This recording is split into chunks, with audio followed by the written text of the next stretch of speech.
What's up, YouTube? It's Kostaf here, and today I got a pretty amazing gameplay for you guys. As Morja puts down the sandwich and picks up the sticks, but it's a 43-1 infected MOAB on Outpost. I really hope you guys enjoy it, but the topic of today's discussion is not going to be the gameplay. Today we're going to be discussing the relationship between the or kind of like the importance and comparison between the kill-to-death ratio and the win-loss ratio. Now, I really think this is kind of a loaded question to pose to you guys, but I really do want to hear from everybody. I really hope you guys, respond to this video and really kind of give me your opinion, because I have just always been amazed how differently people can feel about such kind of a small thing to me in a video game.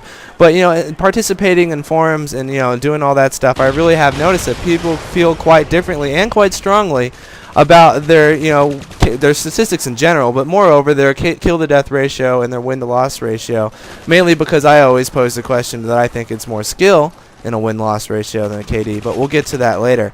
But as I said earlier, I really do think it's a loaded question, because you really have to look at the player before you can even answer the question, because there's definitely, in my view, there's two kind of different roles in a typical Call of Duty team, whether it be your friends or just a random lobby, and that is usually objective players and then kind of supportive players. Objective players are the ones that are going to be running in there, capping objectives, and the ones that won't mind, like, for example, sacrificing their life to capture a flag because there's a grenade that's about to go off like a foot from their face.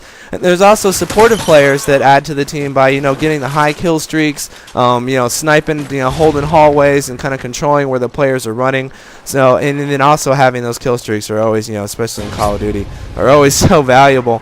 But you really got to think, if you got to kind of divide the question into those two subcategories of players. But for the sake of this discussion, and it being only a 5-minute gameplay, we're just going to kind of throw them all into one and just kind of talk.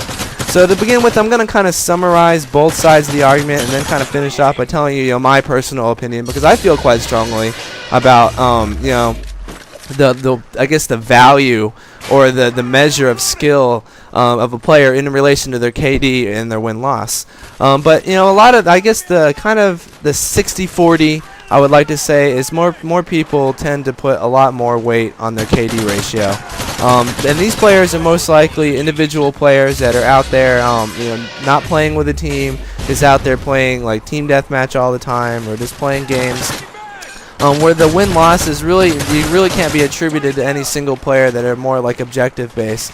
Although I feel like a good player, no matter what game they're playing, should be able to bring back their team, and that's just how great of a measure of a win-loss is. But I keep going to my argument. We're gonna stick to their argument, and that is that the KD as an average player more represents their overall gaming ability, because that's how they play. They don't play to win unnecessarily all the time.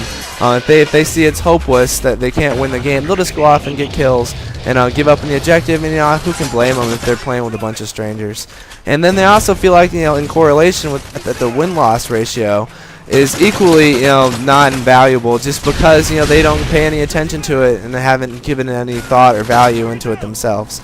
And then the other argument, the counter argument to the KD being better, or a better measure of skill, or all those other things I mentioned, is the win-loss being the more valuable, more demonstrative quality of a player being skillful in playing. Because in the end of the day, I don't think I've ever met a single person who spent any significant amount of time doing anything that didn't mind losing.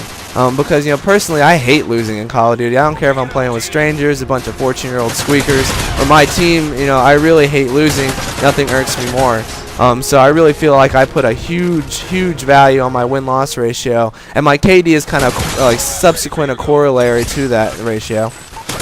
But that's kind of like a general arguments on both sides, that kind of like a win-loss ratio is an overall player's like we win games. It really doesn't matter how we do it, but it's just that we win, and those are kind of the two separate arguments. And for me personally, I feel that a KD, as long as it's above 1-0, is pretty much a useless statistic, because you can have 7 great games where you went pretty much even, but you destroyed an objective. And then you can have like one game where you lose and just go horrible in your KD, or vice versa, where you lose and you go really high in your KD. And I just really don't think that the KD really shows, because it changes so much game to game, who you're playing with, how you're playing. 'Cause, I play differently all the time. I really think a win-loss is more of a stable measure of a player's ability to win games. You know, as funny as that sounds, and I think that's the more important, you know, measure of a player's skill is whether he can win or lose games. I really want to hear from you guys. I hope you guys disagree with me, because you know that always leads to heated discussion and awesome debates. So I really want to hear from you guys. I hope you guys enjoyed this commentary. Please rate, comment, subscribe, and I look forward to talking with you guys.